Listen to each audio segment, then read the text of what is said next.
Yo, what's up? We're back, and this week we're here for pretty good card. UFC on ESPN plus 26. UFC Auckland, Felder versus Hooker, and we're just gonna recap this card very briefly with this last card, which it was a decent card, I thought. With the first fight of the night, Holly on Paiva, he went in there. It was actually a good fight. De La Rosa was landing some body shots. Paiva was landing some shots, but Paiva's shots were more impactful, and ultimately, he put him down, got the knockout. So good on Paiva getting the win there. Next up, Shannon Young, Macy Chiasson. Shannon Young came in here and she gave a good account of herself. She pushed it in the first round. She looked like she hurt Macy a little bit with some kicks, but eventually Macy started overwhelming her with the grappling, got it to the ground. Looked like she could have finished the fight a couple times, but got a dominant decision, and good on Macy. She bounced back from that win against Lena Landsberg, and I'm guessing Young will go back to 25s, and we'll see how she does in the UFC. But up next, Merab against Casey Kenny. He was part of the Parlay of the week, which did cash once again. And Merab, he went in there, he got it done. 12 takedowns. He kind of broke Kenny towards the end of that fight. And man, Merab's pace, his pressure is something different, man. He really can go in there and manhandle guys, take him down over and over. Throws a lot of kicks, a lot of volume at range, and he's a hard guy to deal with. So Merab went in there and got another victory. And then up next, Daquan Townsend against Devin Clark. And imagine this is the last time we're going to be seeing Daquan in the UFC, because same issue again here. Devin Clark took him down, held him down.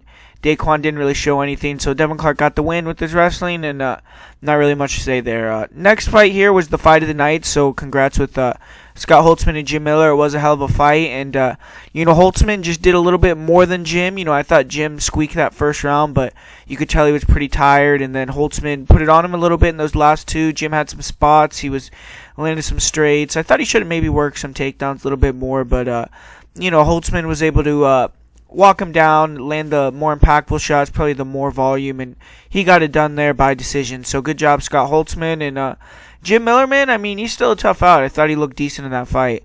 John Dodson, man, up next, man, we picked John Dodson to come through as a big underdog, and he did, and he knocked out Nathaniel Wood. Pretty good fight here. He was lost the first round, probably won the second round, and in that third round, very early in the round, he went in there, took Nathaniel Wood out. Nathaniel Wood made a mistake. He was blitzing a guy like Dodson. He was extremely explosive, fast, and just a bad decision there. So he got caught. I'm sure he's going to learn from that. And Dodson, he is right back in the mix. Maybe he's not in the title hunt, but, he just bounced back one of these new challengers, and he's probably going to be getting someone, inside that top 10 now. So we'll see if Dodson can string a couple wins together and, become relevant again in that title picture. But up next year, we had the biggest upset on the card. Daniel Rodriguez coming in, UFC debut, took out Tim Means, and he looked very composed in this fight. Very good fight IQ. Means came out fast, and I think most UFC newcomers maybe would have gotten overwhelmed and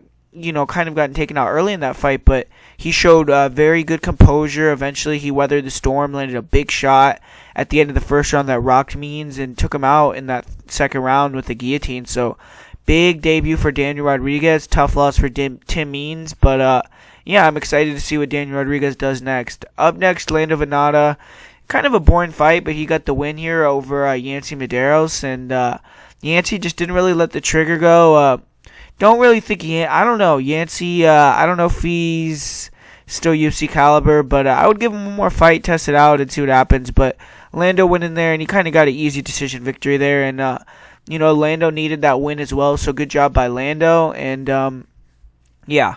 Up next year, Ray Borg, Rogerio Bonnarin. Ray Borg missed weight again, the fifth time, so we'll see if he's going to stay at flyweight, but he did have an excellent performance here. He straight dominated Bonnarin, took him down at will. I think he had a 30-25 on a card, so, this was the really good Borg that shows up as great cardio, great wrestling, a pace, a grind, and just breaks guys, and that's what he did to Rogerio. And, man, Ray Borg looked really good in this fight, so, man, if he could ever get those weight issues under control and stay at 25s, he'd be a threat in my opinion. He's only 25 years old, so we'll see what happens with Ray Borg. And up next year, Brock Reaver, Rodrigo Vargas. He was the second part of the Parlay of the week, and he cashed, baby. Let's go. But kind of in a weird way, he got knocked out. Almost. He almost got knocked out. I don't know if I would say he got knocked out unconscious, but it looked like he kind of got flashed. But he got hit with an illegal knee as he was trying to stand up, and man, I mean, that was all she wrote. It was in the first round. They had to end the fight, and Weaver was the winner by disqualification. So Brock Weaver got the win in his UFC debut. Maybe not how he wanted it, but he's 1-0. Vargas is now 0-2. So kind of an uneventful fight up until then. Vargas did get the takedown, but I thought Weaver was winning the round solely because of the guillotine attempt, because nothing really happened in top position. So, I mean, it was really not much going on before that, but yeah, so that's kind of what happened there. Up next, Montana against Mara Romero Barella, and man, I mean, Montana kind of dominated this fight. She dropped her, she controlled the positioning on the ground, and Barella didn't really have anything for her. It wasn't really a fun fight, but Montana, she was the one De La Rosa that got the win, so good job by Montana. She'll be back, and I'm sure she's going to be fighting, a ranked contender. And for Mara, I don't know. Maybe she'll get cut. Maybe she'll get one more opportunity, but not a good performance there from Barella.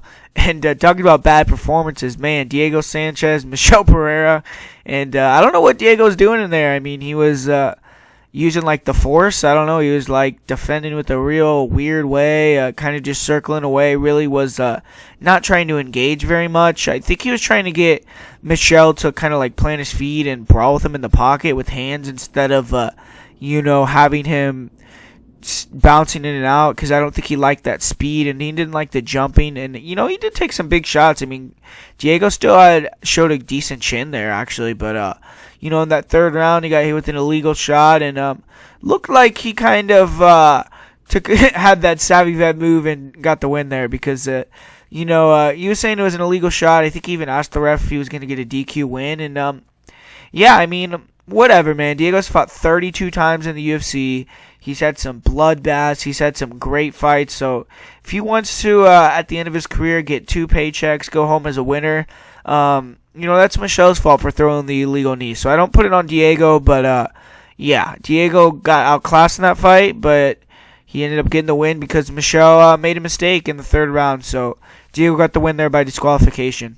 And up next, Jan Blachowicz taking on Corey Anderson. And man, I mean, Jan made me eat my words there. I had him as the most confident pick of the night, Corey Anderson, that is. And Jan knocked him out in the first round, man. And, I don't know. I mean, I thought Jan looked kind of slow early on. I didn't think he was really looking very good. And or Corey. I mean, Corey didn't really look to wrestle in that fight.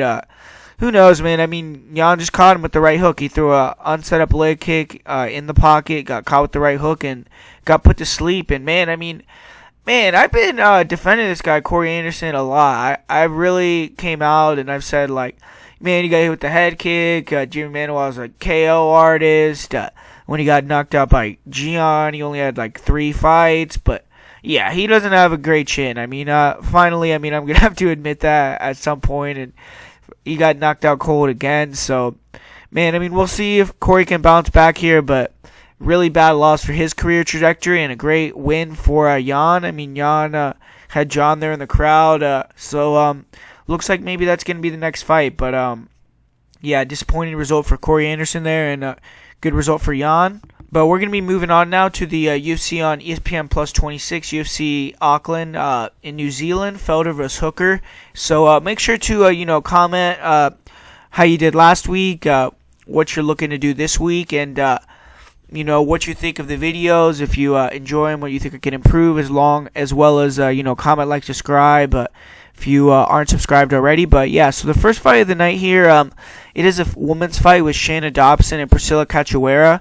And man, I've been hearing some people talking why is Priscilla getting another fight in the UFC, blah blah blah. But man, I mean, maybe she's not very technical, maybe she's not very good. She definitely hasn't gotten a win yet, but I mean, she's fun to watch, and every time she fights, she brings it. So I don't mind her getting another opportunity in the UFC here, but Xiaonan Dobson, she's going to be looking for a different result herself. She's lost 2 in a row. She's only 1-2 so far in her UFC career, and frankly, in her last 2 matches, she hasn't looked very good. And she's lost 3 of her last 4 fights. For Priscilla,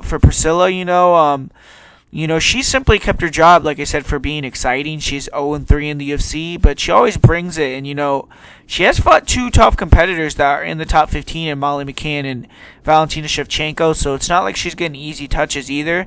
And she's had some issues with USADA, but it was proven she, had taken a specific medicine for a blood pressure issue. So due to that, she's been out for a while, but I think that she did get completely exonerated, and this is her first fight in 9 months. But man, having said that, I'm gonna go with Dobson to be the first to get to get her second UFC win here. It's unfortunate because I actually like Zombie Girl, but she just has all heart, no technique. In her last match, she really struggled with the high kicks. She got dropped badly, and she definitely has an amazing chin and amazing cardio, though. She won't stop coming forward. She can hit pretty hard, and you could tell because she damages these girls' faces. She really hurt Molly McCann's face, bloodied her up real bad. She cut Karolina, and she's definitely the tougher girl, but I see Dobson being much faster with the footwork. Cacio doesn't cut off the cage, and Dobson has good footwork, good boxing, fast hands. I was actually impressed in Dobson's debut when she fought Ariel Beck with her hand speed, with her movement, with her ability to throw head kicks, and I could maybe even see her getting a head kick knockout here because I think that I just think that she's better with the movement, with the striking, and I feel like in her last two fights, she got hit with the body shots against Mazo and against Lauren Mueller, which I think kind of didn't really she didn't really get to show her whole game because I think after she got hit with those body shots, she kind of never recovered. Her volume wasn't the same, her speed wasn't the same, and I feel like Priscilla, she isn't going to be attacking the body. She's a headhunter. She's going to be coming forward in straight lines, and I think Dobson is going to be much faster. She's going to be able to hit, make her miss, and yeah, I got Dobson here. I really think that her training at elevation as well helps with the style of Priscilla, which is always coming forward, and I just think Dobson is better than Priscilla. So the pick for me is going to be Shanna Dobson. I'm actually going to pick her by head kick knockout, so I'm going to pick Shanna Dobson via knockout. And up next, we have a nice matchup with Maki Patolo taking on Takashi Sato, and this should be a striking affair. Sato, he is 1-1 in the UFC. He had a hard matchup in his last fight. He had a loss to Bilal Muhammad by submission. And he's going to be looking to bounce back here. He's going to be fighting Maki Patolo. But Sato, he's a good striker for sure. He has a wide stance. He's light on his feet, in and out, always moving, bouncing. He controls distance very well, and he has a really nasty jab. Very good straight left hand. His punches come fast. He moves very fluid. Very little wasted movement. And he does a very good job of throwing the jab followed by a left elbow, which is a really nasty shot that he has. He will attack the body with really hard body shots, straight lefts, left hooks. Very good at sliding out of the way shots, pull countering, especially with the check left hook with the straight left hand. Very fast hand speed. He does a great job peppering shots. He'll land, 3-4 kind of rabbit shots, then mix in more powerful ones. And he does stand a bit upright. His chin is a little high, so he is there to be hit. But his eyes, his head movement do save him a lot in that regard because he's able to see a lot of shots coming, move, counter, discourage opponents from throwing due to that. He is also heavy on his lead leg, so he is there to be leg kicked. But, he has shown a really good heart and a good chin. He can be hurt, but I've seen him get rocked on several occasions, knocked down, but he comes back and, he's a guy with a lot of heart. I have seen him knocked out before, but, he's only been finished by strikes one time, and he has 10 KOs, so he definitely has knockout power of his own. And he has good grappling. He has good body locks, good judo throws, strong takedown game, and a good top game. He likes to take the back. He will get them out, finish with strikes, and he won his last two fights via ground and pound, so definitely has been looking to implement that more in his game. And he's a good defensive grappler, good solid takedown defense, good get-ups. In the clinch, he definitely has strong hips. You could tell his judo is very good. He will counter with judo throws. He has big elbows in the clinch. He's good at, springing right back to his feet as well, not letting opponents get his hips square on the mat if they do take him down. He's also good at sprawling, circling to the back, And he impressed me a lot with this grappling ability against Glyco França. Even though he was submitted, he did deny a lot of takedown attempts. He showed some good get-ups. He defended a rear naked choke. And he was able to take down Belal Muhammad with a body lock as well. But Belal was able to take Sato down, eventually took the back out of rear naked. So Sato has been submitted a few times, twice in his career. And he has 2 submissions, so he isn't really a big threat with his jiu-jitsu. But like I said, he has good ground and pound. And Maki Patolo, he did not have a good performance in his UFC debut. He lost a decision where he was a heavy favorite, and he needs to perform here to prove his worth, keep his job. He's a good boxer, though. Good offensively, good jab, good 1-2, nice inside-outside leg kicks, really good jab to the body, good left hook to the body also. Good at touching opponents as well. So both of these guys are good at kind of throwing some peppering shots, mixing in power shots. But with Maki, he can sometimes be flat-footed when he does that, and fighters can land hooks or overhands to counter his jab or his soft shots, and he can get it clipped a bit, and he can get forced to move backwards, and he will turn up with long combinations when he finds his range. He's very good at attacking body head, uppercuts, hooks, finding the right shots. He did finish Justin Sumter with some brutal body shots on the Contender Series. He will also mix in some spinning back fists, flying knees, elbows.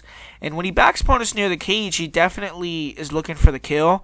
But he showed a lot of flaws in his game versus Callan Potter. It became evident, he wasn't used to opponents throwing back at him. And against Potter, he didn't move his head off center line at all.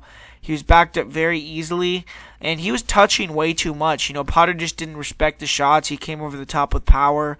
And he got bullied a little bit by Potter. He didn't really show the ability to adjust either. And he can't get hurt. He doesn't really have an elite chin to me. And he can be a little bit reckless at times. He slows down in fights. And in the fights he's been stunned. He has been fighting some bigger men. But even against Callan Potter, I feel like some of those left hands maybe rung his bell a little bit. But he has been knocked out twice. And he has 5 knockouts himself. So he definitely has some power. But, he isn't a bad wrestler. He will look to mix it up. In this fight, I would look to just keep it on the feet and avoid wrestling in the clinch, though, because I don't really know if he's going to be able to get takedowns here, but he does use longer combos to back opponents up. He'll shoot singles, doubles, good reactive shots, and in top position, he's kind of a back taker. He doesn't really look to throw much ground and pound, but he'll look to take the back, and he has solid rear naked chokes. He has 2 rear naked choke victories. He only has 3 submission wins, and I have seen him shucked off the back a couple times. Dakota Cochran was able to get him off his back and eventually caught him in a scramble with the guillotine. And in his fight with Callan Potter, Potter was able to take him down in the 3rd round, really controlled him. But, Patolo has been submitted twice himself. But that ability to take the back and get the rear naked choke is something to look out here for, because Sato has been susceptible to that in the past and in his last fight. But to me, you have to pick Takashi Sato in this spot. I feel that he's the more experienced guy for sure. He's the toughest guy in the, I think he's the better, more skilled fighter. And, Sato, he isn't going to stand in one spot and brawl for Patolo. He's going to be in and out, light on his feet, moving. I don't see Patolo doing well with that. I see him getting countered. I feel Sato has good enough grappling to counteract or maybe even win the grappling portion of the fight himself. So my pick's going to be Takashi Sato, and I'm actually going to pick him via TKO in this fight. So Takashi Sato via finish.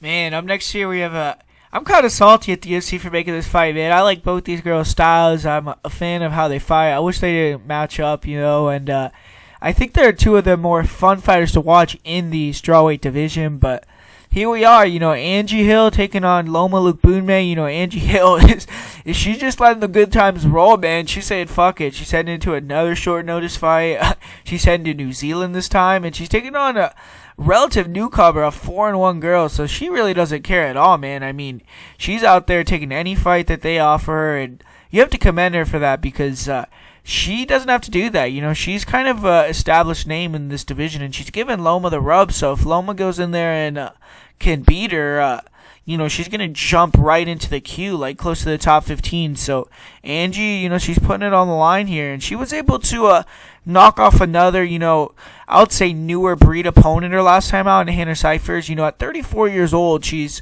always usually going to be the older girl. And she has accumulated a lot of UFC experience by now and success as well. She's won 5 times in the last year. Or she's fought 5 times in the last year, which is as many fights as Loma has had in her entire MMA career, and she's 3-1 in her last 4 fights. She's been looking better than ever, so definitely is riding a lot of momentum, and she's worked a different type of stand-up game in recent fights. She doesn't really strike at range as much anymore. She relies more on one-shot attacks in the clinch, and she does angle well, good drive-by shots, very nice jab, and nice low kicks, but I feel the better strategy in this fight would be to back Loma up near the cage, but stay at range, throw combinations, feint level changes. Loma's still green, and you could see her freeze at times when opponents feint level changes. And I feel like if Angie could keep her in boxing range, but in boxing range, but kind of be kind of like close enough to jam her kicks, but not in that clinch, because that's a danger zone with Loma, man. We'll get to that, but she needs to be kind of out of the clinch, but feinting, staying in front of her in boxing range, and throwing volume, outboxing her. And Hill's always been really tough. I see her being the girl going forward, throwing more volume here, and she's in a groove. She's confident. She's felt a big power by now. Her kickboxing experience, she is 16-0 in kickboxing. That maybe could serve her well in this contest. She does have back-to-back TKO victories with elbows. She's never been knocked out in her career, so she has a good chin there. And, she's evolving. She showed that once again in her last match. She's really been thriving in the clinch lately, working hard knees, elbows. In her last fight, she did hit a foot sweep from the clinch, then took him out, and really brutalized Hannah Cyphers with elbows until the referee came in and saved her. And she also showed some game off her back. She almost choked out Xiaonan with the triangle. Showed some good get-ups in that fight. And she needs to stay out of the clinch in this fight. I mean, if you've ever seen Loma fight, her hips are extremely heavy. She's excellent at manipulating opponents' posture.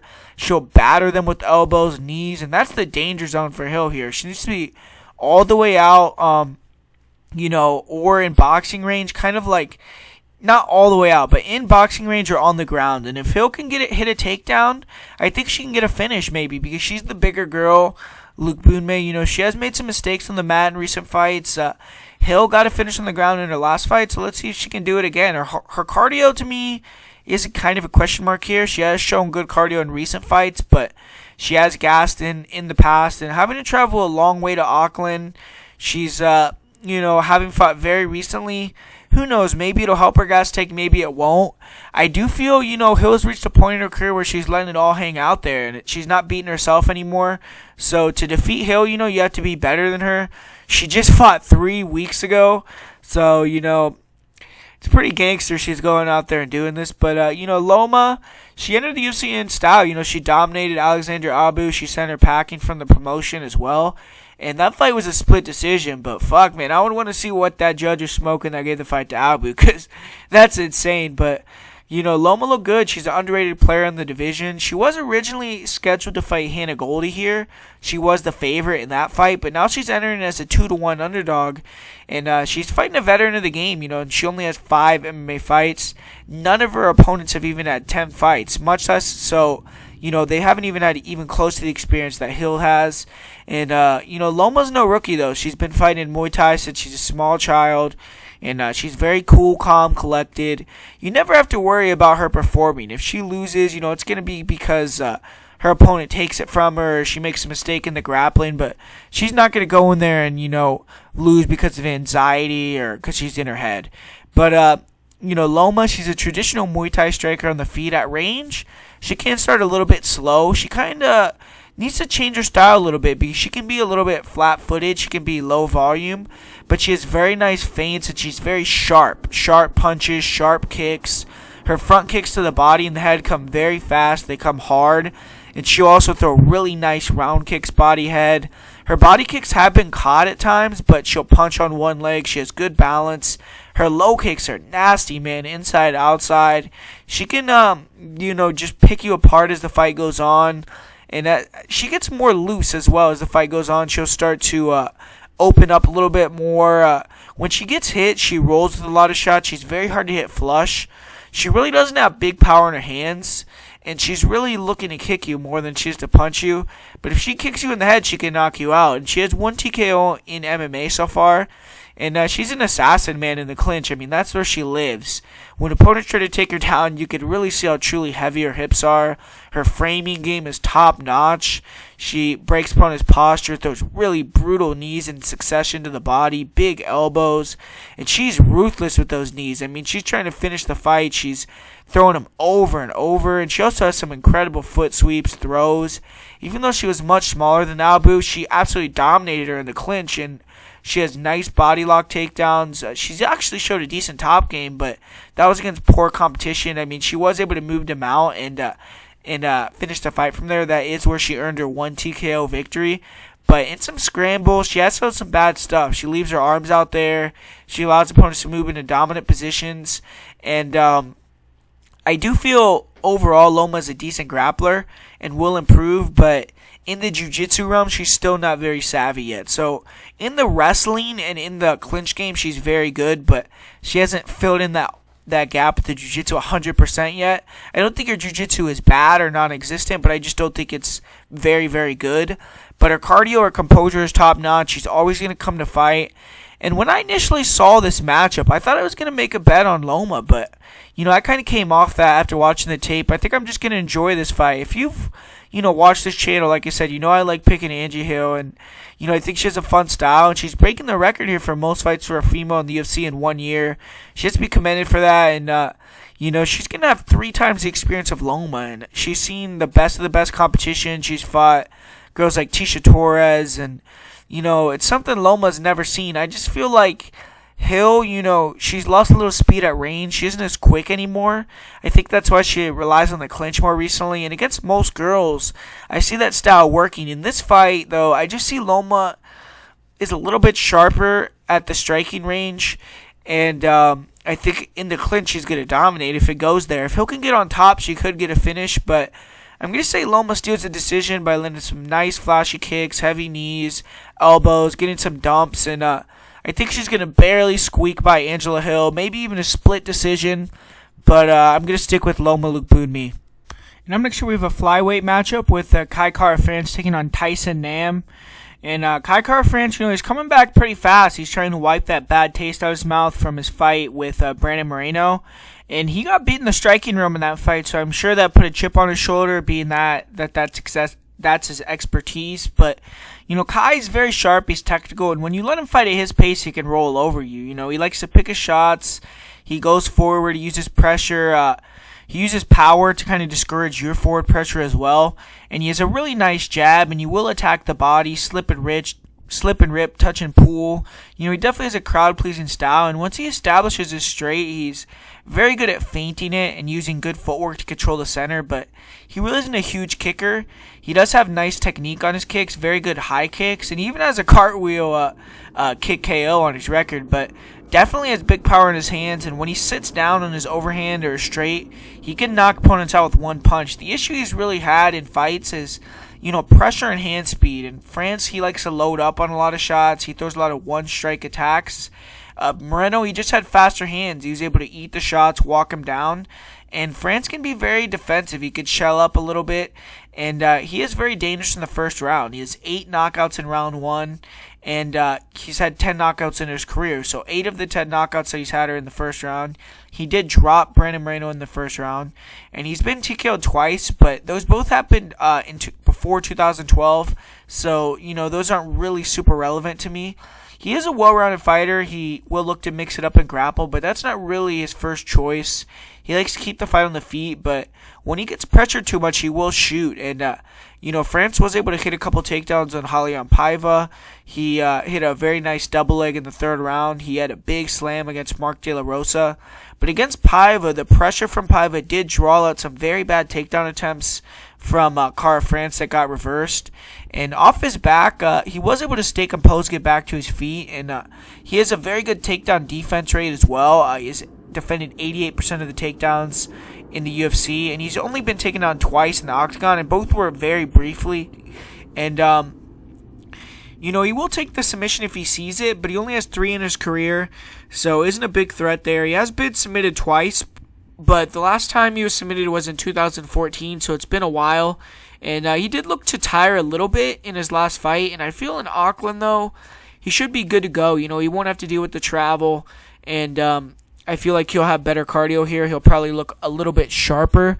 But Tyson Nam, he was styled on his UFC debut against Sergio Pettis, and that's nothing to be ashamed of. Pettis does that to a lot of guys. We saw what Pettis did in his Bellator debut, or I saw it at least. He knocked someone out and then choked someone out, so he looked very impressive in that fight. But, for Tyson Nam, he's going to be looking to defeat a fighter with a similar style to Pettis here in Cara, France. And he's one of the biggest flyweights on the roster, and he maybe hits the hardest. I mean, it's up there with him and Davison Figueiredo, guys like Joe B. But he hits really hard, and he is 36 years old, though, so his time is now. If he wants to get a UFC run going, has to be right now. But he's a pressure fighter. He's going to want to walk fighters down, make the cage small, and land one of those concussive hooks. But he has a nice jab as well. He will double, triple up on the jab. But he'll rip the body. He'll go body head with combos. Nice body kicks, head kicks as well. And he's been a pro, though, for 14 years. I don't think he's as fast as he once was. He definitely loads up, and he will throw a couple punch combos, but isn't a quick combinations guy with the hands. He's looking to load up, get the one-punch knockout. And he's even been quoted saying he throws for knockouts. So Nam can be low volume, and I feel he has to throw more volume in this fight to win, because he was basically dominated by Sergio Pettis. He never got a beat on him, and it was a frustrating performance for Nam, but he's very durable. And, he is always going to be coming forward, and he always has the opportunity to knock you out. He has 10 knockouts in his career and 18 wins. He's also the most dangerous in the first round. He has 7 himself. So in the first round, both these guys have to respect each other's power. But Nam, he will try to bully opponents in the octagon. Like I said, he's one of the biggest guys for the division. And he likes to close the distance, get the single collar clinch, hit trips. He'll push opponents to the cage, work from there. And, he isn't the best with takedowns, but he will, attack with them. And he has very strong takedown defense. He'll dig underhooks, disengage, and he'll land shots on the break. And it's hard to get in on his hips as well. His body locks are probably his best takedown. And on top, he likes to stand up in opponents' guards, rain down shots. He's not really a submission guy. Only 1 in his career. He has never been submitted.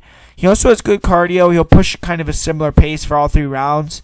He can't get caught looking for one shot and get out-volumed. And, due to that, he's 7-7 in decisions. So if he doesn't get the knockout, it's a 50-50 chance that he's going to lose. And, he knows this is his last chance. So I expect him to come hard. He's fought all over the world, so I think he's going to be ready to go even with the travel. But I'm going to go with Kai here. I think he's too slick. I think he's going to be able to avoid the big shots. I think he's going to land some big shots of his own as Nam tries to enter. And I just believe he's going to be quicker, cleaner in the exchanges. Better footwork, better movement. I don't think he's going to have to worry about someone drowning him with volume and pressure like he did against Moreno. He's not going to have to worry about someone taking him down and submitting him. And in this fight, I think France is also at home, so I expect him to get this one done. So I'm going with Kai Kara France for the win here. And up next in this fight, we have a fight with Kenan Song taking on Callan Potter. And Song is going to be looking to run his UFC record to 4-1, which is pretty surprising. He is 3-1 in the UFC, but he really doesn't have much momentum. That's due to him having 3 fights in 2.5 years and really fought bottom of the barrel competition. And once again, he's fighting one of the lesser fighters in the division in Potter, but I really haven't been impressed with Song in his last 2 fights. He's been very low volume. He's a counter puncher, and he just kind of gets stuck waiting for that perfect shot. His straight right hand is money, though, and when he lands it clean, he can't put fighters out. We saw that with Bobby Nash, and he will get his range with some jabs, with some low kicks, but he's primarily just looking for that straight at all times. He will wing left hooks, and he is a finisher. When he feels you're hurt, he'll swarm with punches, but other than that, he isn't really a combination puncher, and he has some solid round kicks, body head, and they can be caught, though. He doesn't really set them up the best. He's definitely going to be the better athlete, more dynamic. I mean, he'll mix in some flying knees. He'll spin a little bit, but he holds his hands low. I feel that will leave him available for that leaping left hook that Potter throws. He is a dangerous guy, like I said, 7 knockouts, and against an opponent with bad defense, I mean, he has a big chance to get another one here with Potter, and he's a durable guy. I mean, he takes shots to give shots. He's only been TKO'd twice, and those TKOs came against elite strikers and Brad Riddle and Izzy Adesanya. And Kenan Song, as far as his grappling, he's not an offensive grappler. He doesn't look for clinch. He doesn't look for takedowns. He definitely likes to be on the outside striking and being pretty. His takedown defense has not been very good. I mean, Hector Aldana was able to take him down, catching some of his kicks. Derek Krantz got a big slam on Song. He was able to dominate him in the second round with grappling. Song did threaten taking the back a couple times in scrambles. He attempted some submissions, but you could tell his ground game was very low level. I feel if Potter gets top position, he's probably going to have his way with Song. Song can also get very tired, and he needs to take out or land some big shots early that detour Potter's forward pressure or take him out, because I think if this starts getting into the second and the third rounds that Potter might start taking over. But I wouldn't be shocked to see him get a first round knockout. Song does have 6 career submissions, but I kind of would be shocked to see him get a submission here. He has yet to be submitted in his career, but Callan Potter, I mean, he's looking to squeeze as much UFC magic as possible out of his body. He's 35 years old, and earning back-to-back victories in the UFC would be a big accomplishment. He's bounced back from getting finished in 53 seconds in his debut, and he got a win against who was that he got a win against? He got a win against someone else that was on this card, actually, Maki Patolo.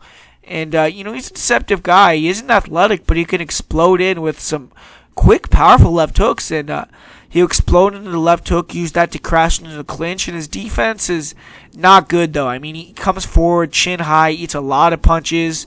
When he gets hit, he'll try to grab or sit down and trade instead of moving his head or moving away. And he will throw some heavy hooks, uppercuts. And he showed a good durability in his return to 170 against Maki Patolo. He ate some big shots, so I think that he's a lot more durable than when he went down to 55, like against Jalen Turner. Potter, he has been finished several times, though. He's been finished 4 times in his career by strikes. He does have a nice head kick, and he has some head kick knockouts. He has 6 career knockouts himself. But Potter doesn't hide what he wants to do in fights. He wants to push a fast pace. He wants to make him ugly, a lot of grappling. And he's a black belt in jiu-jitsu, very good top game. Kind of awkward striking to back opponents up, get in the clinch, work takedowns. He'll grind on opponents against the cage. He'll work short shots. And eventually, when he gets the fight to the ground, that's where he'll slow cook guys. Potter, he really wore on Patolo in the clinch in his last match. He kept the fight at his pace. He has some nice knees, cheeky elbows, and he'll get the tight waist, circle to the back, get trips. He also will pull guard, and he has some nice hip throws in the past as well. But overall, I would say Potter's not the greatest wrestler. But, he has some good reversals. He can end up on top when opponents try to take him down. He'll pull guard, like I said, use leg locks to reverse top position. He'll also jump on guillotines, arm bars, and when Potter does get top position, he's very good. I mean, he has heavy ground and pound, nice elbows.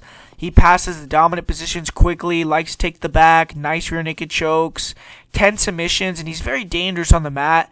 He has been submitted 4 times. He has gas in the past at lightweight, but at welterweight, at least in his last fight, he pushed a strong pace. He was all over Patolo for 3 rounds.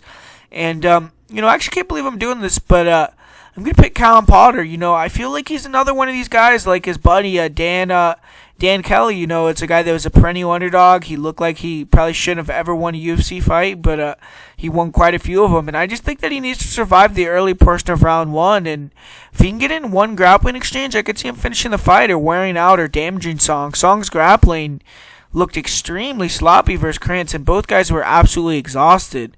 I know Potter will push a pace. I know he's going to fight here in Auckland. Song does have the power, but, let's inspect those KOs. He had a KO over a 4-3 fighter in Hector Aldana. He had a KO over Bobby Nash, who suffered back-to-back brutal knockouts before that, got cut after the loss. And the rest of the knockouts have came against pretty bad competition on the regional scene. I think Potter's left hook will have the opportunity to land, and if he can get this into the clinch, he's probably going to get it to the ground. I feel he's the more durable guy at 170. I don't think he's more durable. Not the more durable guy. Sorry, I think he's more durable at 170 himself. I think he's the tougher, grittier guy. I think he's gonna be willing to dig deeper though, and I'm gonna pick Callan Potter via third round finish in this fight. So pick's gonna be Callan Potter. Up next, we have an interesting fight. Jake Matthews versus Meck. And Matthews, he's fighting yet again near home in New Zealand, Australia era. He had a strong performance in his last fight. He did win a pretty dominant decision. And he's 4-1 at welterweight, so he's been looking good there. And at 25 years old, he's finally trying to find that consistency. And if he can defeat Meck, he'll likely get another crack at the top 15 or right around the top 15. But Matthews, he showed some improvements in his striking in his last fight. He is light on his feet. He's fast. He's explosive. He'll bounce in and out. He has those big overhands, big hooks, nice straight punches, and he will flurry with some hooks, with some overhand heaters when opponents pressure. Definitely has power. We saw that when he fought against the Leech. And he has a nice check hook. And, he will... kind of get a little bit wild, and when fighters pressure him, he can get a little uncomfortable, kind of wing and pray. But he has some good head movement. He'll slip and rip, and he was able to show a little bit better calmness in his last fight. He doesn't really throw a lot of kicks, and he kind of got his low calf kick ate up against Anthony Rocco Martin, so he may have to start checking some of those. But, he'll throw some flying knees. He definitely has a strong chin. And it's funny because in some fights he's ready for war. Others he seems like he quits. So his mentality kind of changes at times. But, he's definitely explosive. He has 4 knockouts. And he's only been finished once by strikes. And he's also a black belt. Very crushing top game. Very strong in the clinch. Hard punches. Hard knees. Good trips. Strong double legs. Good job of grabbing the single. Coming up into a body lock. And he blends his takedowns and striking pretty well. And when he gets in top position, he has very good control, very good ground and pound. And he's always looking to get the back. Very good rear naked choke. He's most likely would have gotten a guillotine as well against the Leech. But the Leech eye gouged him very badly. But he'll snatch guillotines very well. And he's had some fights where he was broken a little bit with some scrambling wrestling against like Andrew Holbrook. But at 70, that's yet to happen. And he has been submitted twice in his career, and he has 7 submissions. But in this fight, if he's smart, he should just look to take Meck down, control him, look for the submission, and, avoid the marauding big shots that Meck's going to throw. But Emil, he's returning after an extended layoff. He's had some serious elbow, shoulder issues. He couldn't fight all of 2019, and he has his back against the wall here with back-to-back losses. He needs to get the win. But he's been training at Extreme Couture, so he's definitely working at a good gym to try to sharpen up that wrestling. As a striker, he's already explosive, he's dangerous, and he has a lot of power. He isn't very technical, though, but he's fast, he's down to brawl. He throws a lot of knees, front kicks, body head, heavy kicks to the, midsection, really hard round kicks. And he really slows people down with those kicks. He kind of likes to walk you down, stay in your face. Really doesn't use a lot of movement, but he'll plod forward. He'll try to land that jab, the right hand, straight punch combos. And he's very good at blocking and returning or getting hit and returning in the pocket. He has short hooks. He really has nice short range power, nice elbows. And, you don't want to swarm this guy because he'll land, hurt you. And his hands really aren't the fastest, though. His kicks and knees can also be caught, and he can be a little bit reckless closing the distance. He could smother his shots a little bit. He can square his hips, give up a little bit easy grappling entries. Definitely needs to be more composed. And he is a dangerous guy. He's a wild man. He's always live for the KO. In his 9 wins, 7 are by knockout, but his style leaves him open to be hit as well. He has been knocked out twice, but his grappling, in his last 2 fights does not look good. He's faced 2 great wrestlers, but once he gets taken down, he's done nothing off his back. He's been controlled for over 10 minutes in 2 15-minute fights, and his single leg defense has just been terrible. He also doesn't show the ability to chain wrestle against the cage. He will attack guillotines, Kimuras, but once he's on his back, he has very little ability to get back to his feet. In his fight with Jordan Meek was able to get some takedowns, some top control time himself, but I'm sure being at extremes, he's improved his grappling, and he definitely has cardio and grit, but just needs to fix that up. He only has 1 career guillotine. He's yet to be submitted, but if Meck can't get you out of there, he's kind of a very iffy proposition. He's only 1-2 on the scorecards, and we'll see how he performs here with his back against the wall in New Zealand. And I think this is a tricky fight because I definitely think Meck has a clear path to victory. I mean, if he can stuff the takedowns, or if he can back up and pressure and find that kill shot, he could knock him out. But I think if Matthews can get the wrestling going, he will be able to open up with the hands later on and have me guessing. And I just feel like if Matthews has a smart game plan, mixes it up, he should win here. Even if on the feet, I feel he's a little bit faster and better. As long as he doesn't brawl.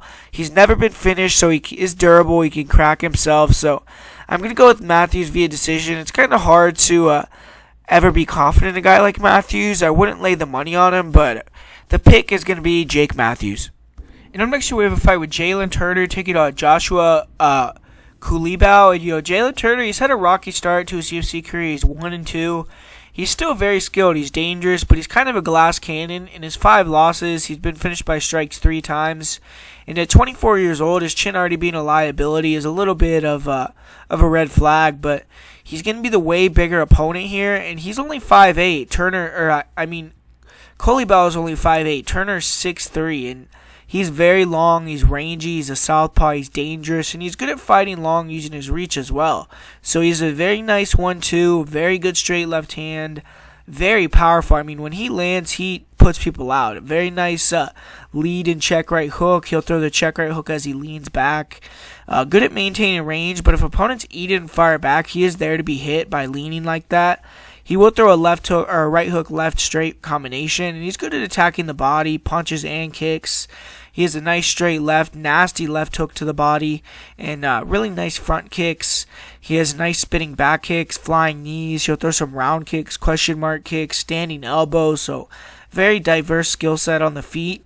And when he hurts you, he's a finisher. I mean, he's finished with a nasty left hook to the body, a head kick. He's finished with a right hook. So he finishes with a lot of different combinations. He doesn't really move his head much, though. He does a lot of leaning back instead of using footwork as well.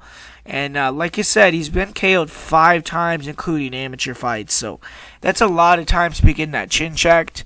And, he is very fast, athletic, and he overwhelms a lot of guys. He has 7 first-round knockouts. So in 8 wins, he's finished 7 of them in the first round. And his one other fight win was actually a triangle in the first round as well. So in all of his wins, all 8 of his wins, he's never been out of the first round. But he isn't really a grappler. I mean, he will be looking to improve that, I'm sure, after losing his last fight due to grappling. But he doesn't initiate grappling situations. He really uses the wrestling in reverse only. He does have good sprawls. He will attack with front chokes. He does have a triangle choke submission. He does do a decent job of creating scrambles. And when the fight, hits the ground, he won't really accept position. And he will go for double legs when he gets hurt. He kind of can panic wrestle, so that isn't a good sign, but isn't a great wrestler. And, he doesn't do much off his back. He can't be controlled for entire rounds like we saw in his last fight, but he's never been submitted. He definitely needs to avoid being put on his back, though, because his get-ups just aren't there yet. And for Joshua, he's going to be making his UFC debut. He's on short notice here, and he's going to be undersized here. He usually fights at 145. This will actually be the first fight in his pro career outside of the featherweight division. He is 8-0, and he is going to have the home court advantage, so there is kind of very limited footage on him. But on the feet, he looks fast, technical. He looks like he has good footwork, good movement. He likes to dart in and out. He has sharp shots. He has a very nice jab, really good low calf kicks, nice left hook. He'll throw very tight combinations. He has a nice straight punches, good hooks. He will mix in some high kicks, and he gives a lot of different looks. He'll switch stances. He's faking. He's faded. He's going to be really undersized here, but I'm not sure how that's going to translate in this fight because he likes to be on the outside. He likes to bounce in, bounce out. And being at a big reach disadvantage, I'm not sure if he's going to be able to do that. But, he could touch that chin for sure. He's probably going to be quicker. And he landed nasty combinations of uppercuts that finished his last fight. I haven't really seen him hit much. He does have 5 KOs in his career. And he will look to mix it up. He has some solid takedowns. He hit a nice single in his last fight, but he wasn't really able to control on top. I have seen him take mount a fight, land ground and pound until the fight was stopped, but haven't seen him off of his back or defending takedowns, really. He's kind of an enigma. I mean, it's hard to really gauge how good he is. He's definitely live, though, and, versus a guy like Turner with a questionable chin, I think he could get the knockout. I have seen him blend, a little bit, like where he'll go for a single, come up into a striking combination. So he is, he looks decent. I like him, I think he can maybe be good at 45, but I think he's too small here. He doesn't have the style that should give Turner a lot of problems. He isn't going to look for constant takedowns, grinding. He kind of likes to strike pretty. I just think Turner's going to get him before he gets Turner and TKO him. So I would never trust a guy like Turner, but my pick's going to be Jalen Turner via first round knockout. And as we're getting into the card here, as we're progressing, we're starting to get into some high-level fights now. And this is one of them here with Zubair Tukhugov taking on Kevin Aguilar. And, Kevin Aguilar, he had his 9-fight winning streak snapped in his last fight against Dan Ige. He did begin his UFC career 2-0. He had some fanfare going into that Ige fight, but he's going to have to build back up now. And he's getting a fairly big name in Zubair Tukhugov. He's still hovering around the outside of the top 15, so he didn't really lose a lot of stock. He is a tough, gritty guy. He has great heart. He has tight boxing. He is pretty one-dimensional, though. He's not really the greatest athlete. He will use a nice switch kick to the head following his 1-2, but isn't really an active kicker. He does have a nasty jab, a good 1-2. His straight and overhand right have one-punch knockout power. He really picks his shots well. Also, he'll go body head with hooks. Very nice uppercuts. He loves to be on the inside. He'll let out punches and bunches. He's very tight with combos. He doesn't really overextend or open up a lot. And in his last match, he ate a shot that dropped him in the first round, and I believe he wanted to get it back. And after that, throughout the whole fight, he was overextending. He was being wide with his punches, and he paid the price. I mean, he got hit, he got hurt a lot in that fight, but he's able to, go to war. He's very hittable, but he wears it. He hits like a truck himself. He took some absolute hammers in his last match, and he didn't quit. And he has 11 knockouts. He's only been finished once by strikes, and he's not going to be the guy looking for takedowns here. He's going to be wanting to keep this fight on the feet and find the kill shot. He does have strong takedown defense, good get-ups as well. And when he gets up, he'll attack right away, and that's imperative in this fight. His opponent, Zuba, needs rest when he gets takedowns, and if he doesn't get it, he could break. And when Aguilar gets up, he needs to attack him heavy. But when Aguilar does end up on bottom, he isn't a fish out of water. He was able to threaten Ige on the mat a bit. He was able to keep Ige inside his guard, but he did take some huge shots. He was close on getting an armbar. He did take top position in a scramble, and I do feel Aguilar has good enough jiu-jitsu to protect himself as Tukhugov, and maybe even use subs to get back to his feet. But he will attack with triangles. He'll attack the legs. I don't see him submitting Zubair, but I don't see Zubair finishing Aguilar on the mat either. Aguilar isn't going to be looking for takedowns, but when he does get on top, he likes to rain down terror. I mean, he'll land massive elbows, big punches, and he isn't looking to submit you. He just has one submission in his career. He definitely has a cardio edge here. He needs to push the pace. And for Zuba, he has had a lot of trouble in recent years inside the octagon. I mean, he's most famous for getting suspended for punching Conor McGregor in that post-fight brawl of the Khabib fight. And in his return, he was a huge favorite. And I actually faded him. I picked Laurent Murphy. And he could only muster up a draw. I thought he lost that fight. But, they gave him the draw. And it was in Abu Dhabi. So, I mean, that really helped. And he hasn't won a fight since 2015. At 29 years old, he definitely still has time to turn it around, though. I'm really not a fan of how Zuba strikes. He's very wild on the feet. He does have a karate stance. He's in and out. But he doesn't use a lot of movement to hit and not get hit. He bounces right in front of someone. He doesn't really move a lot. He'll look for counters, and if his opponent doesn't throw after a few seconds, he will close the distance with some wild straight or overhand punch combinations and reset. In his last fight, he was throwing some straight overhand rights. He was leaping into hooks, uppercuts, and he is pretty fast closing the distance. He did land a nice left hook that dropped his opponent in the first round of his last fight. And he definitely throws hard, and when he lands clean, he can end the fight. He'll also throw nice kicks, body kicks, head kicks, spinning kicks. And, his sideways stance does leave him open to leg and body shots, though. He can also get backed up a lot. He doesn't really let a lot of offense go at times. He took a lot of shots when he got pressured in his last match, and he's hard to pressure, though, because of the takedowns and the power. He does have 6 knockouts. He's only been finished once by strikes, so he has a good chin. And he's a Dagestani wrestler. I mean, he has a big array of takedowns, foot sweeps, trips, throws, body locks, and he's a master of finding his way into top position. And the way he strikes also helps him get inside, get into the clinch. And when opponents pressure, very good timing on doubles. And on top, he hasn't been very good though. Against Natu Maikano, he got thrown with the triangle. He didn't really let much offense go. Against the Ron Murphy, he was just a wet blanket in that fight.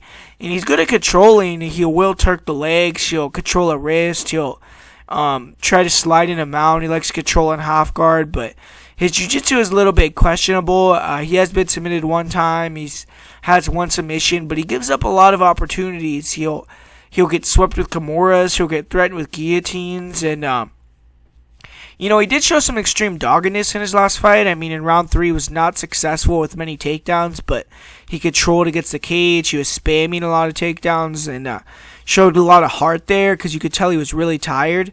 But he's an exploder, and due to that, he kind of gasses out at times, especially if he can't get takedowns to control in top position. But, he did get to shake the rust off in that last match, so maybe he will look better this time around. This is a tricky fight because maybe Zuba will look better here, like I said, but I'm going to pick Kevin Aguilar. I think if he just pressures, stays tight, attacks the body, denies the takedowns, and, if he does get takedowns or gets taken down, work back to his feet, I think he's going to eventually land that kill shot. I feel on the feet, Aguilar's going to see the shots of Zuba coming and just be tighter with his boxing. He has a good enough chin to wear some shots, I feel like, also, if he needs to. I feel he's going to be more comfortable here, and I'm going to pick Aguilar via KO at some point. Man, up next we have another really interesting fight. Magomed Mustafa taking on Brad Riddell. And Mustafa, I mean, he's looking to become the kickboxing killer of MMA. I mean, in his last match, he finished a credentialed kickboxer in Rafael Fiziev, and now he's getting another one in Brad Riddle. And this time, Mustafa will have to do it in enemy territory, and he is a power striker himself. I mean, he likes to walk opponents into his shots. He's very explosive, extremely fast. I mean, he has a nice straight right hand, overhand right, super fast hand speed, and he can rock opponents in exchanges. Very nice uppercuts, very good left hook. His kicks are blazing fast too, man. I mean, it's pretty unbelievable, especially early in the first round. Very nice front leg side kicks, round kicks. He'll hammer the body early and often with kicks. He'll pull fighters into spinning attacks, punches, flying knees. In his last match, he landed a brutal spinning back heel kick, which ended the fight, and his opponent blocked it, and it didn't even matter. But he tends to lose some speed, explosiveness midway through that first round. He's still dangerous, but he's not quite the same, and he is aggressive. He's hittable. I think on the feet, unless he gets a quick knockout, he's probably going to be a step behind here, but he does have huge power, and he can't be slept on. I mean, he has 8 KO TKOs. He's never been finished, and he has 0 career UFC takedowns. He kind of prefers to strike, but in this fight, maybe he'll go back to his roots. I mean, he is training in Dagestan with Khabib's father. He is a Dagestani Russian who's been wrestling since elementary school, and if he can come in with a good game plan, he should look for takedowns. In fights prior to the UFC, Magomed's had some submissions, some slam KOs. Even in the UFC, he's shown the ability to control against the cage and the clinch. He's shown strength in those positions, nasty knees, elbows, and he was able to control Kevin Lee there, which is not an easy thing to do. He can hit some sweeps off his back. He hit a sweep on Lee. I've seen him in M1 global fights immediately close the distance, get body locks, and on top he's very aggressive. I mean, he'll look to pass the dominant positions, rain down ground and pound, finish the fight. He likes that crucifix position, but he can get very tired very quickly when forced to grapple heavy. And I feel if he can't control after takedowns, he could get very tired in this fight as well. His takedown defense is very questionable. He'll run in with his hips square at times. He can give up easy entries, but his get-ups are just very good. I mean, it's extremely hard to hold him down. And if you do take him down, he will reverse you as well. So I feel like even if Riddle takes him down, he'll probably end up getting swept. So I don't think that's a good idea. But Mustafa did show some great toughness against Kevin Lee. I mean, he survived a deeper naked choke at first, but he ultimately got put to sleep with one. He didn't tap. And he has been submitted twice via rear naked choke. He does have 4 submissions. I feel if he can get on top of Riddle, or if Riddle plays in the guard, he could potentially catch Brad. But Mustafa has to come out early in the first round like an animal. And like he always does, his cardio does drop significantly as the fight goes on, though. So in the first round, he's the most dangerous, and then he gets a little bit easier to deal with. But Brad Riddell, he passed his first test in the UFC. He defeated a tough Jamie Mullarkey. It was a fight of the night performance. And he's a legend on the kickboxing scene. I mean, he's defeated guys like John Wayne Parr, and he's looking to make a name for himself in MMA now. And he's 7-1. He's training out of City Kickboxing, the same gym that's produced champions like Volkanovski, Izzy Adesanya. And if Riddle can get the win versus Mustafa here, he may be fast-tracked towards the title as well. But Riddle, he doesn't use a ton of movement. He is excellent at controlling distance. He'll slide in, slide out of range very well. Very good feints, and he has a great jab, heavy inside-outside leg kicks, really nasty left hook. He'll throw the left hook in combination, body head very well. Really nice left hook right uppercut. He'll pull people into his very nice overhand right. Good pull counter with the straight and right hook as well. Very fast hand speed. I mean, if he can land a pull counter in the pocket, usually you're going to have to deal with 3 more punches coming behind it. And he likes to fight forward to forehead a lot in close quarters. And MMA is going to have a massive advantage in the pocket in a lot of fights. He did get very wild, though, in his fight with Mullarkey. He was rocked and dropped. And Mullarkey even took his back after the knockdown, but Riddle did stay composed. He worked back up to his feet, and he badly hurt Mullarkey multiple times with hooks, elbows, overhands. And Mullarkey just showed some extreme toughness to survive, but Riddle will also throw hard round kicks. He did get a couple kicks caught in his last match, so he needs to set him up better. But he also has a nasty front knee to the body. He's very explosive. He'll almost lull opponents to sleep with feints that move into range quickly. Very fast closing distance, and he's shown the ability to create new angles very well in the pocket with side steps. He'll land a combination side step as you exit, and then land some more clean shots. And this is usually where he gets his knockouts. And in MMA, his feints are very high level. He freezes a lot of guys and gives a lot of fighters problems. He does have 5 knockouts. He's never been finished by strikes. And, he's a competent defensive grappler. I mean, he's put in a lot of time with the Hickman brothers at Tiger Muay Thai. And he's good at using feints to draw bad takedown attempts. And he'll sprawl, take top position himself. In his last match, he showed some very heavy hips. He was able to dig underhooks, has a very nice whizzer. And he did throw an unset up kick in round 2, which led to him being taken down. But he was able to pop right back up, disengage pretty quickly. He even got his back taken, was able to get out of that. And he was able to even sweep the top position in his last fight. He wasn't really able to control on top, and I don't think he wants to grapple here. He's still green on the mat. But he seemed confident grappling with Mullarkey. I mean, he even hit a double leg.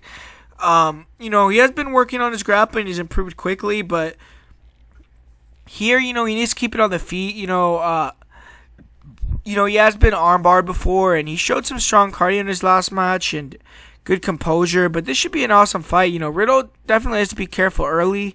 Like I said, Mustafa is extremely fast, explosive, powerful. He comes in throwing heat. He has some crazy fighting techniques. And we saw in his last match, even though his opponent blocked the spin kick, it still sat him down and took him out. And all 6 of Mustafa's knockouts are in the first round, so usually in the first 2 minutes as well. He has 3 doctor stoppages after round 1, but that's it. He does have some second round submission victories, but I feel after the early barrage from Mustafa, he has to mix it up. Clinch against the cage, look for takedowns, make Riddle think in there. And if he can get on top of Riddle or even get Riddle on top of him, he's live for the submission. But Riddle's still a bit green on the mat. I feel if Mago can't get him out early, though, Riddle is going to get his timing, start chopping the legs, attacking the body, working the clinch, attacking knees, elbows. I feel like when Mago opens up also, as he gets more tired, he gets more wide, and I think that's going to give Brad the chance to catch him and hurt him. I think the travel to Auckland isn't going to help Mustafa either. Mustafa did defeat Piotr Hallman in Germany, but that was due to a cut, and I feel like he was tired, and Piotr was actually taking over that fight. He also had a loss to Kevin Lee in Ireland.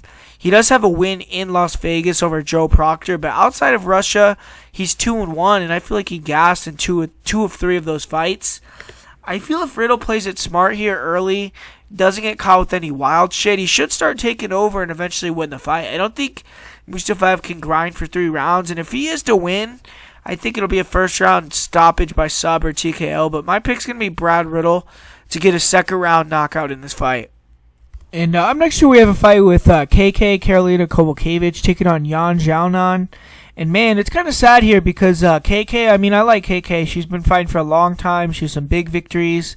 But Jan's actually my most confident pick of the night here, man. I don't think KK has it anymore. I mean, we've seen in her last 2 fights, she's really gotten butchered, man. I mean, Oleksiejczuk fight, that was almost hard to watch. I mean, she took a lot of punishment in that fight.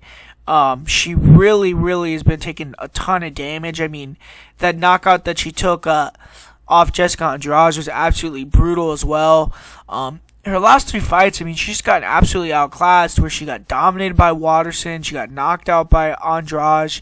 Even the fights with Felice Herrig and Jodie Escobar, I feel like even by that time we already saw the decline of Karolina. You know, I don't think we've seen Karolina fight to her capacity since the last Joanna fight, and you know, even in that fight she took a lot of damage as well. She dropped Joanna, she had some success, but you know, since then, I mean, she's had problems mentally, she's had problems physically, it seems like, and even in her prime, I feel like this would be a difficult matchup for KK, because KK is a girl who wants to make it ugly. She wants to use her kicks to get inside, get in that clinch. I mean, we saw how she broke Rose Namajunas in the clinch. She has nice punches inside. She's willing to take shots to give shots, and her chin used to be one of her best assets, as well as her pressure and her volume, but now her volume is really waned. She's a little bit slower. She doesn't cut the cage off as well. Her chin isn't as good, so you could see when she starts getting hit flush, she's reacting to these shots. And with a girl like Xiaonan is a girl who likes to move, and she's good at striking off of her back foot, and she's also very fast. She throws straight punches in combination. She throws front leg side kicks to the face, to the body, heavy shots. She definitely has power. And I think this is a terrible matchup for a girl like KK, because KK, you know, the thing I do see about Jan is sometimes when she jabs or when she throws some straight punches, she can be a little bit lazy, and Angie Hill was attacking over the top with some big shots that were backing Jan up, but she had the speed to get inside and to counter, and with Karolina, I don't think she's going to have the speed to close that distance. I think Jan's going to be piecing her up all night. KK, you know, she wants to get in that clinch. We did see Jan struggle a little bit with Callan Curran in the grappling, which KK should be a lot higher level than Callan, but the thing is, you know, Jan was able to show a lot of toughness surviving a deep submission attempt against Angie Hill. She showed some good takedowns herself, and I could see her even taking down Karolina, but Karolina, for anything to happen for her successfully in this fight, she has to get inside. She has to get past these kicks, these straight punches of Jan and the footwork, and I just don't think she's going to be able to do it. You know, I also have buddies of mine, like from Poland, that are telling me, or that have said, you know, her team, Shark Top Team, is one of the lesser teams in Poland. She doesn't really have great training partners, great bodies to work with.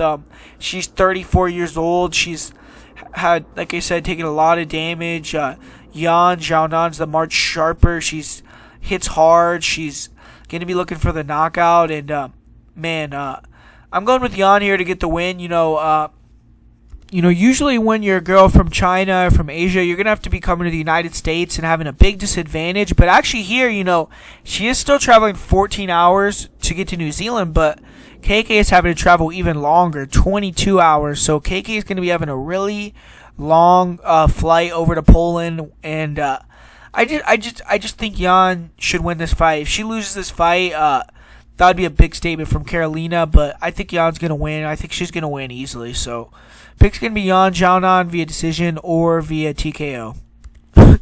Man, I mean, I don't know what the UFC's been giving up these terrible heavyweight fights in main cards recently, but here's another one. Marcos Rogerio de Lima taking on Ben Soley. And, yeah, I don't have a lot to say about this fight. You know, Ben Soley, plotter, comes forward, throws some big shots. Thought he looked horrible against Greg Hardy. I mean, he didn't really land anything. He was just throwing that same overhand right over and over and over again.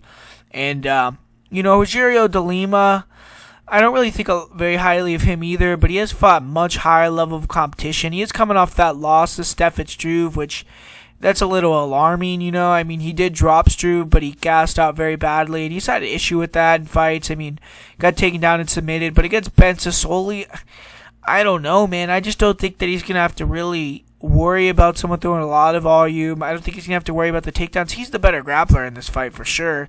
He's training out of American Top Team, so he definitely has the better training camp, better sparring partners, and I feel like the low kicks are going to be there for him in this fight. If he chops at that leg and early, he could maybe get Ben to stop pressuring as much and kind of make it a slow-paced fight. He also hits really hard. He's dangerous early on. And I feel like in this fight, if he wants to, he could control against the cage. He could probably get some body lock takedowns as well. So my pick's going to be Marcos Rogerio de Lima to get the win. But, man, this is a terrible fight. But I'm going with Marcos Rogerio de Lima to get the win. And up next, we have a really good fight. Jimmy Crute taking on Lord Mehow Oleksiejczuk. And, we got kind of a striker versus grappler match going on here with Mehow. He got submitted in his last fight against OSP. Jimmy Crute got submitted against Misha Serkunov. But in this fight, I believe on the feet, Jimmy Crute is going to be the taller guy, but he's not going to have the reach. He is a kicker, so maybe he's going to be able to, keep it at long range that way because he does have some nice head kicks, some nice body kicks. He does stay tight. He keeps his chin tucked pretty well, his hands high. But I feel like Mehow with those body shots, man. Those body shots, he has some of the best body shots in the 205 division. I think his boxing is some of the best in the 205 division, and I think his punches are going to be a lot more impactful and better than Crute, a lot tighter inside. So he's going to want to get in on Crute's chest, continue a forward pressure, deny the takedown attempts that if Crute. But the thing is, man, Crute really hasn't. He's only shot one takedown against Paul Craig, and Paul Craig was shooting takedowns on him all day long. Against Sam Alvey, he did get a nice knockout there. He hit kind of was a early stoppage. Sam had his thumb up and the ref stopped it, but he got the win there. And the thing is with Crute is a lot of his opponents have wanted to grapple with him.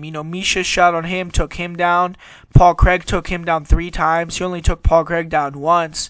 And Jimmy, he's a guy that, he'll keep it on the feet. He'll keep it on the feet. If you want to strike, he'll strike. He doesn't really press the takedowns, and I think that could be his downfall in this fight because against a guy like Lord Mehow, I think Mehow's a very good striker, man. He cuts off the cage very well. He controls distance very well.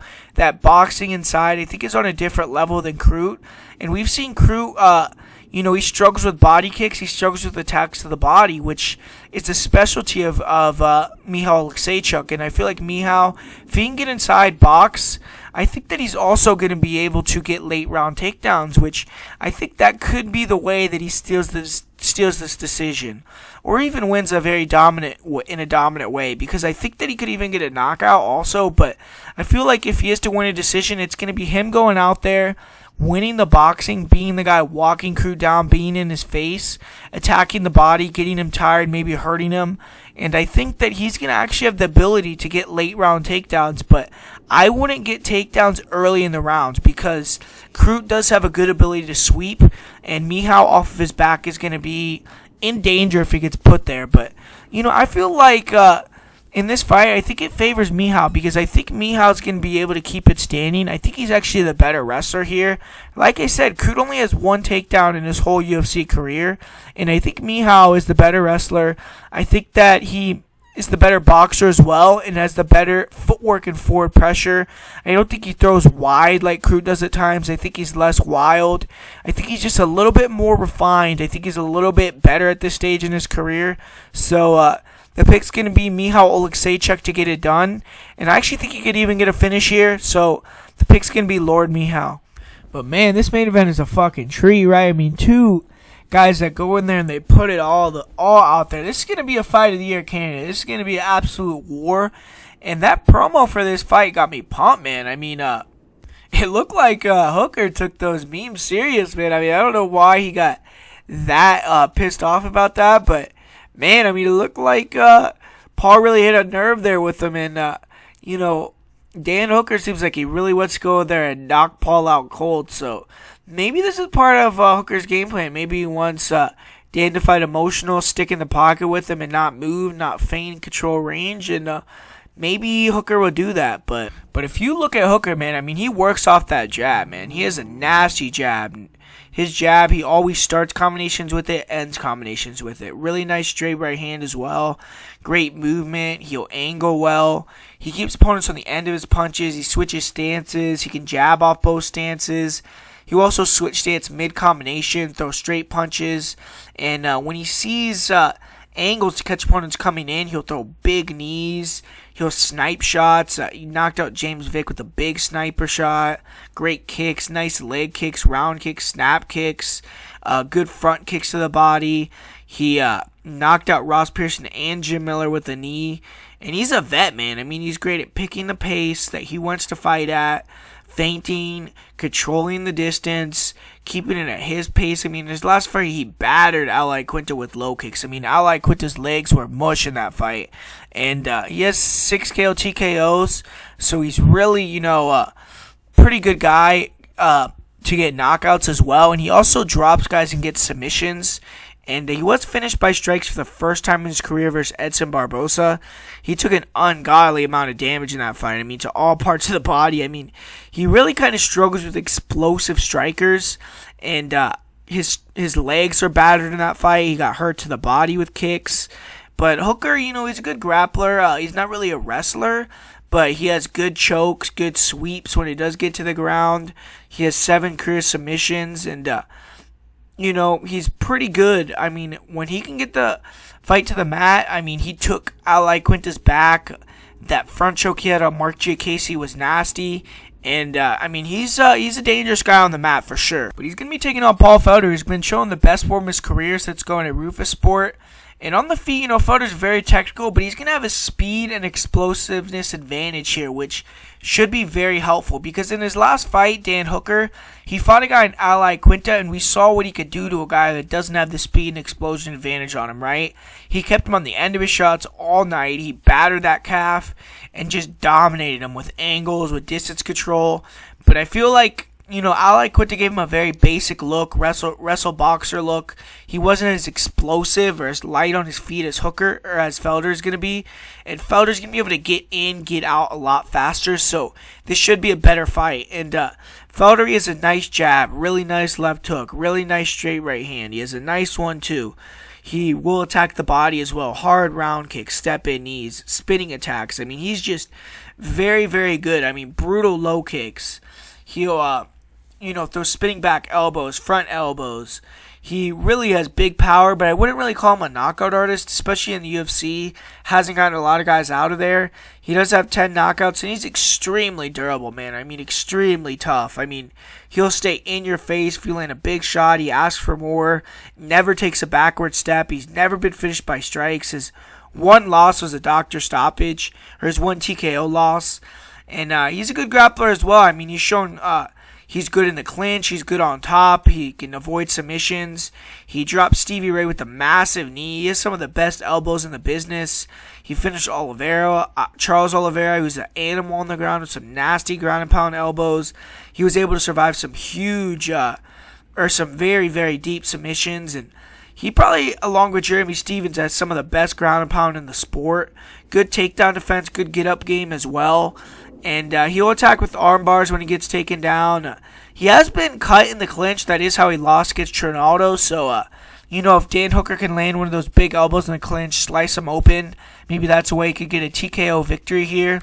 But, one thing I did notice was Paul Felder was commenting Dan Hooker's fight against Edson Barbosa. And I feel like he's probably gotten a lot of confidence off that and the fact that, look at his fights versus Barbosa and look at Dan Hooker's fights versus Barbosa. And Dan Hooker, he got devastated by Barbosa. He couldn't deal with the power, couldn't deal with the kicking game, and really was just severely outclassed. And just really, they probably could have stopped that much earlier in the fight. But Paul Felder, I'm sure he sees that. I think he's going to come in here with the same game plan he had against James Vick. Be tight, look for that counter left hook. Not overextend with his punches very much, not dip his head, don't give, Hooker chances to land big kicks, big knees, and, stay in his face, try to jam the kicks, attack the body, attack the legs with that low calf kick, and just try to break the will of Dan Hooker and, put it on him. It is 5 rounds in this fight. Felder's been talking about how 5 rounds really helps him. I think Hooker's also going to be a very good 5-round fighter, being the fact that he stays very composed. He fights at a deliberate pace, which he isn't going to gas out. And so I feel like this is a very, very good matchup, man. I mean, I think this is going to be a fight of the year contender. This is going to be an absolute war. Both these guys don't like each other either.